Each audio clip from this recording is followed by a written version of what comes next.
ഗവർണർക്കെതിരെ രൂക്ഷ വിമർശനവുമായി മന്ത്രിമാർ രംഗത്ത്. ഉന്നത വിദ്യാഭ്യാസ മേഖലയെ തകർക്കാനാണ് ഗവർണറുടെ നീക്കമെന്ന് മന്ത്രി പി രാജീവ് പ്രതികരിച്ചു 24-നോട്. അതേസമയം ഗവർണറെ രാഷ്ട്രപതി തിരിച്ചു വിളിക്കണമെന്ന് മന്ത്രി എം ബി രാജേഷ് ആവശ്യപ്പെട്ടു.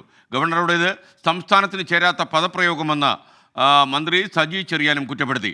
ഗവർണർക്ക് പ്രത്യേക അജണ്ടയുണ്ടെന്ന് മന്ത്രി കെ എൻ ബാലഗോപാലും പ്രതികരിച്ചു. ഉന്നത വിദ്യാഭ്യാസത്തെ തകർക്കാൻ അവനകത്ത് വർഗീയ താല്പര്യങ്ങൾക്കനുസരിച്ച് ആളുകൾ തിരികെ കയറ്റാനൊക്കെയാണ്. ഒരു ചോദ്യത്തിന് അദ്ദേഹം മറുപടി പറഞ്ഞില്ല. എങ്ങനെ ഈ പേരുകൾ നോമിനേറ്റ് ചെയ്തു?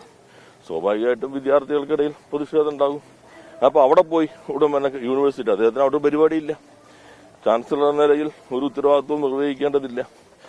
അപ്പൊ അങ്ങനെയുള്ള ഒരു വ്യക്തി അവിടെ പോയി താമസിച്ച് ബോധപൂർവം ഉന്നത വിദ്യാഭ്യാസത്തെ തകർക്കാൻ ശ്രമിക്കുന്നു. യൂണിവേഴ്സിറ്റിക്കെതിരെയാണ്. കേരളത്തിനെതിരെ ഗവർണർ എന്ന പോലെ തന്നെ യൂണിവേഴ്സിറ്റിക്കെതിരെ ചാൻസലർ എന്ന തനിക്ക് തന്റെ ഒപ്പിൽ മാത്രം തുടരുന്ന ഒരു ചുമതല വെച്ച് അദ്ദേഹം ഒരു കേരളത്തിനെതിരെ നിലപാട് സ്വീകരിക്കുന്നു. അപ്പൊ ഗവർണറായി തുടരാൻ അദ്ദേഹത്തിന് യഥാർത്ഥത്തിൽ അവകാശമില്ല. ഈ ഗവർണർ ഇന്നലെ തന്നെ പറഞ്ഞതാണ് പറയാനുള്ളത്.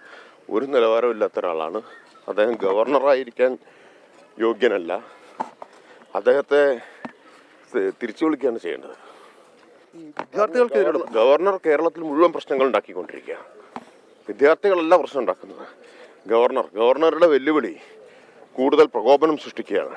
ഗവർണർ പ്രതിഷേധത്തിന് എണ്ണ പകർന്നു കൊടുക്കുകയാണ് ചെയ്തുകൊണ്ടിരിക്കുന്നത്. അല്ല, മുഖ്യമന്ത്രി പറഞ്ഞത് രൂക്ഷത കുറഞ്ഞു പോയെന്ന് എനിക്ക് തോന്നുന്നു. കാരണം ഒരു സംസ്ഥാനത്ത് ജനങ്ങളെ മൊത്തത്തിൽ അവമാനിക്കുന്ന തരത്തിലല്ലേ അദ്ദേഹത്തിന്റെ പ്രസ്താവനകൾ. എവിടെങ്കിലും 5-6 കുട്ടികൾ പ്രതിഷേധിക്കുന്നതിന് അദ്ദേഹത്തിന് ഇത്രയും വികാരപരമായി ഈ വിഷയത്തെ കാണുന്നത്? അവരുന്നയിക്കുന്നതിന്റെ ന്യായം എന്താണെന്ന് നോക്കിയാൽ പോരെ? ഒരു ജനാധിപത്യ സംവിധാനത്തിൽ നല്ല ആവശ്യം. ഇപ്പം ഞാൻ ചോദിക്കുന്നത്, കേരളത്തിലെ ഏത് ക്യാമ്പസിലാണ് ബാൻഡില്ലാത്തത്? ഏത് കോളേജിലാണ് ബാൻഡില്ലാത്തത്? എന്തെങ്കിലും പ്രയാസം ഉണ്ടെങ്കിൽ സൗകര്യപ്രദമായ ഒരു സ്ഥലത്തേക്ക് മാറി താമസിച്ചാൽ പോരെ?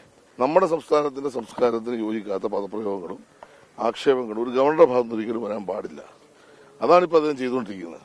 ഞങ്ങൾ ഉന്നയിക്കുന്ന ഇഷ്യൂസിനെ മറുപടി പറയുന്നില്ല. കേരളത്തിൽ ഇങ്ങനെ എവിടെയും കേട്ടുകഴിയുണ്ടോ?